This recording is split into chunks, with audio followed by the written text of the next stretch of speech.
I know, I hear. For Deborah Stevenson, living in this FEMA mobile home is not what she expected. But after the Joplin tornado destroyed her home, she had no other option. We had damage to the roof, but I had no idea when he came in to check that there had been, when the tree hit the trailer, it knocked some things loose that we didn't know, and we were living in black mold. Stevenson's son says the park is oppressive. They can't decorate their property, it's difficult to identify which trailer is which, and police patrol the property too much. Despite reports of criminal activity in the FEMA mobile home park, Stevenson says she generally feels safe here.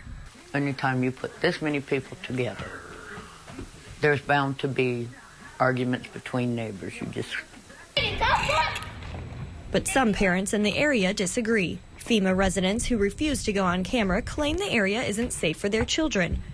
Parents say kids constantly bully and cause problems. Some kids have enemies, like a lot of kids have enemies. The same parents say police don't do enough to prevent kids' exposure to adult crimes on the site. What's more, the Joplin City judge says crime in the general Joplin area has increased after the tornado.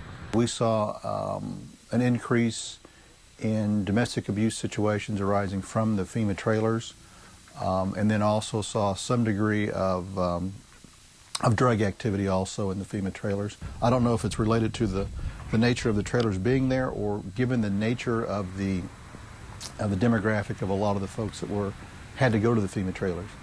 Joplin police report there was a 13% increase in crime from the period before the tornado to the same period after. But in comparing this year to last year, there has actually been a 5% decrease in crime. The Joplin Police Department's crime analyst says in reality, crime has not been any kind of increase for the police, rather a shift of activity from one part of town to another. Yet domestic disturbance and drug bust reports and rumors still have some families worried. Even Dwayne Milligan, who lives with Stevenson, says the trailer park is not a safe place to be. Once you have something good, there's always something bad right around the corner. And I think that's what a lot of people here experience, you know. They was like, okay, I got a good chance to start over. And as soon as they thought it was all good, they look outside, oh, wow, look, they're getting busted by the police. Judge Brown says he guesses the close quarters and disruption of normal life are behind the domestic abuse and drug activity at the FEMA trailers. Stress is a multiplier upon family issues, and I'm sure that the stress of the tornado exacerbated and escalated otherwise tense family situations in the thousands of homes that were destroyed. Without the trailers, there would be no crime in this area, but these folks had, who are typically one paycheck away from disaster anyway, risked losing or did lose everything. No matter the reason, most people are grateful to FEMA for the opportunity, but they still can't wait to get out. Kaylee Milas, KUMU 8 News, Joplin. For Julie Burton, it is another day of examining patients at her practice in Macon. She says practicing in a small town brings its challenges. We have a very broad scope of practice, but when you know that you'll have to send a patient to a larger center for procedures or specialty care and so forth, I think you're more inclined to do more yourself. Small-town Missouri is currently facing a doctor shortage. Of the 103 rural counties in Missouri, 43 have no hospital. Even the rural counties that do are experiencing a shortage. To help alleviate the problem, the University of Missouri School of Medicine created the Rural Tract Pipeline Program in 1995. Its goal is to encourage medical students to practice medicine in small towns. The program primarily targets rural high school seniors through the Bryant Pre-Admission Program. After their first year of medical school, students begin training in small towns like Boonville. Program Director Kathleen Quinn says a recent study shows the training the program provides is working. Burden says it helped her in her decision-making. It just reaffirmed my desire to do rural family medicine. Many of Burden's patients come from miles around to see her. One is Pam Ross, who lives in Clarence, a 30-minute drive. If Burden was not in Macon, the trip would be longer. I'd be having to drive to Columbia, which is an hour and 45 hour and 30 minutes to the MU hospital. Burden is not alone. The program has sent 145 doctors around the state. Another graduate of the program says rural medicine is special. Practicing medicine in a small town is very rewarding. The connection with the community and the connection with the patients is, in my opinion, often deeper. Even though the program is trying to solve the problem, the shortage remains. Country doctors are hard to find. I think we need a lot more. Dan Greenwald, KOMU 8 News, Macon. Daryl Davis coached at Fulton High School for more than 30 years, coaching baseball and basketball. For him, the achievements on the field pale in comparison to something else.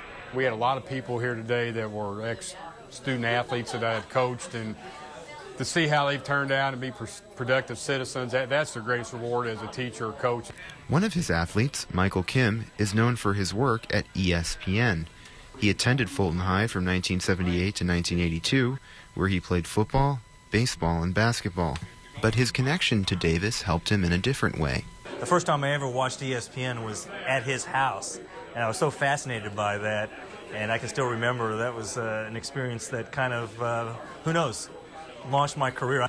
Byron Bagby played basketball and ran track and field at Fulton High from 1970 to 1974.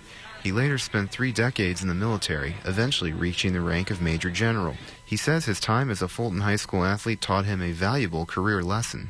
Your fellow players are relying on you to do your part, to guard players or to shoot or to pass.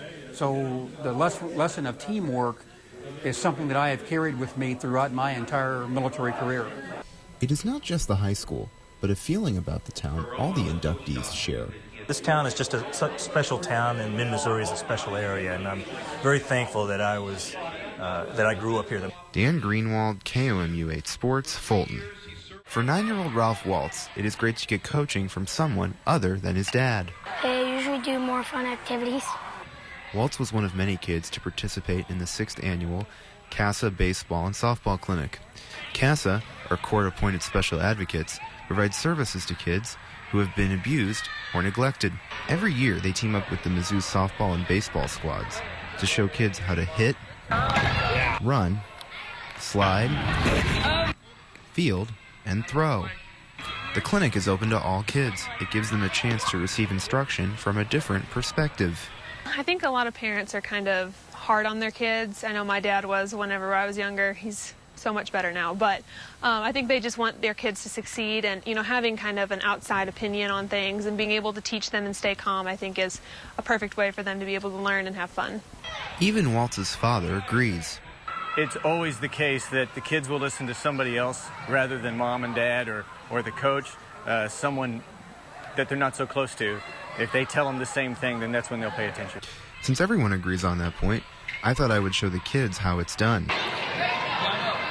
On second thought, I think I'll stick to my day job. Waltz says he took one big thing away from the clinic: always hustle. Dan Greenwald, KOMU 8 Sports, Columbia.